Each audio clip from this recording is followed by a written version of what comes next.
కోటి దీపకాంతుల మహాక్రతువుకు వేలైంది. భాగ్యనగరాన శతకోటి వెలుగులు నింపే భక్తి టీవీ కోటి దీపోత్సవం నేటి నుంచి ప్రారంభం కాబోతుంది. ఇందుకోసం ఎన్టీఆర్ స్టేడియంలో ఇల కైలాసాన్ని తలపించే వేదిక సిద్ధమైంది. భారతీయ సంస్కృతి సంప్రదాయాలు హిందూ ధార్మికతను నలుదిక్కులా చాటి చెప్పేందుకు కంకణం కట్టుకొని ముందుకు సాగుతూ మొదటి స్థానంలో నిలిచిన ఆధ్యాత్మిక ఛానల్ భక్తి ఈ ఏడు కూడా కోటి దీపోత్సవ క్రతువుకు భారీ ఏర్పాట్లు చేసింది.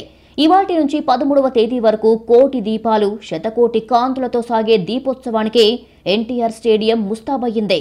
ప్రతి ఏడాది మాదిరిలాగే ఈసారి కూడా ఇలా కైలాసాన్ని తలపించేలా భారీ సెట్స్ ఏర్పాటు చేసింది భక్తి టీవీ.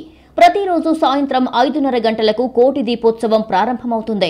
దేశం నలుమూలల నుంచి ఆధ్యాత్మిక గురువులు, పీఠాధిపతులు, మఠాధిపతులు ఈ మహాక్రతువుకు హాజరు కానున్నారు. ఒక సదాశయం, ఒక సంకల్పంతో భక్తి శ్రద్ధలతో కొనసాగిస్తున్న మహా దీప యజ్ఞానికి కట్టుదిట్టమైన ఏర్పాట్లు చేశారు. మన ధర్మాన్ని, దీపారాధనలోని ఔన్నత్యాన్ని భావితరాలకు అందించడమే లక్ష్యంగా ఏటా కోటి దీపోత్సవాన్ని భక్తి టీవీ నిర్వహిస్తోంది. ఈ 13 రోజుల పాటు కళ్యాణాలు, అభిషేకాలు, అర్చనలు, ప్రత్యేక పూజలు, మహాహారతులతో నేత్రపర్వంగా సాగే మహా ఆధ్యాత్మిక క్రతువు చూసేందుకు రెండు కళ్ళు చాలవు. అనుగ్రహ భాషణాలు, పండితుల ఆశీర్వచనాలు భక్తి పారవశ్యంలో ముంచుతాయి. మరోవైపు కోటి దీపోత్సవం సందర్భంగా ఎన్టీఆర్ స్టేడియానికి సిటీలోని పలు ప్రాంతాల నుంచి ప్రత్యేక సర్వీసులను నడుపుతోంది ఆర్టీసీ. ఇది కేవలం వేడుక అయినప్పటికీ కార్తీక మాసం రాగానే భాగ్యనగరం వాసుల చూపు ఎన్టీఆర్ స్టేడియం వైపే ఉంటుంది. కోటి దీపోత్సవ ప్రాంగణం మరో కైలాసంగా కనిపిస్తోంది.